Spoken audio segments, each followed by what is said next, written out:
Hi hello எல்லாருக்கும் வணக்கம் நமஸ்காரம். நான் உங்கள் வாணி. இன்றைக்கி வாணி சமையலில் ரைஸ் எப்படி ப்ரிப்பேர் பண்ணுறது, சாதம் எப்படி ஹோட்டல் ஸ்டைலில் சாப்பிட்றது நல்லா டேஸ்டியாக அப்படின்றது தான் இன்றைக்கி நம்ம பார்க்க போகிறோம். ஒரு ரைஸ் குக்கரில் வச்சாலும் சரி, இல்லை இந்த மாதிரி நீங்கள் நார்மல் குக்கரில் வச்சாலும் சரி, எந்த கப்பால் ரைஸ் எடுக்கிறீங்களோ அதே கப்பில் ஒரு டம்ளருக்கு நீங்கள் 2 டம்ளர் ஜலம் விட்டுக்கணும், 2 டம்ளர் தண்ணி விட்டுக்கணும். இதுதாங்க ரேஷியோ. தேவையான அளவு சால்ட்டு சேர்த்து நீங்கள் 5 மினிட்ஸில் ஹோட்டல் ஸ்டைலில் நீங்கள் சாப்பாடை ப்ரிப்பேர் பண்ணி சாப்பிட்லாம். வாங்க எப்படி பண்ணலான்னு பார்க்கலாம். ஒரு கப்பு அரிசிக்கு 2 கப்பு தண்ணி விட்டு இப்போது இந்த குக்கரில் வச்சாச்சு. தேவையான அளவு சால்ட் போட்டுக்கோங்க, உங்கள் ருசிக்கு ஏற்ப.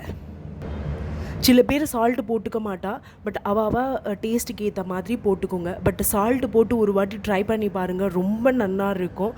இப்போ இது 2 விசிலுக்கு வச்சு இறக்கிடலாம்.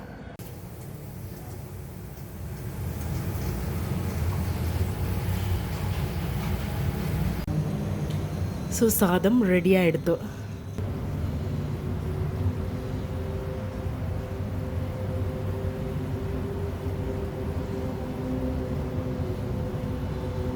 நல்லா ஹோட்டலில் சாப்பிட்ற மாதிரி உதிரியாக இருக்கும். நல்லா சாதத்தோடு பிசைஞ்சு சாப்பிட்றதுக்கு, குழம்பு, தயிர் சாதம் எல்லாத்துக்கும் ரொம்ப சூப்பராக இருக்கும். ஸோ ட்ரை பண்ணி பார்த்துட்டு எப்படி இருந்ததுன்றது சொல்லுங்க. சுட சுட நன்னா சாதம் ரெடியாக எடுத்து ஆஃப்டர்நூன் டைமில் நல்ல ஒரு வத்த குழம்போட, சாம்பாரோட, கார குழம்போட, உங்களுக்கு பிடிச்ச சாதத்தோடு வச்சு சாப்பிட்டுட்டு எப்படி இருந்ததுன்றதை கமெண்ட் செக்ஷனில் போஸ்ட் பண்ணுங்கள். எல்லாருக்கும் சாதம் நன்னா வடிக்க தெரியும். புதுசாக கல்யாணம் ஆனவா நிறைய பேர் இருப்பேன். அவளுக்காக இந்த டிப்ஸ் கண்டிப்பாக யூஸ்ஃபுல்லாக இருக்கும்னு நான் நினைக்கிறேன். இது போல் இன்னொரு சூப்பரான வீடியோவில் நெக்ஸ்ட் போஸ்ட்டில் சந்திக்கிறேன். தேங்க்யூ.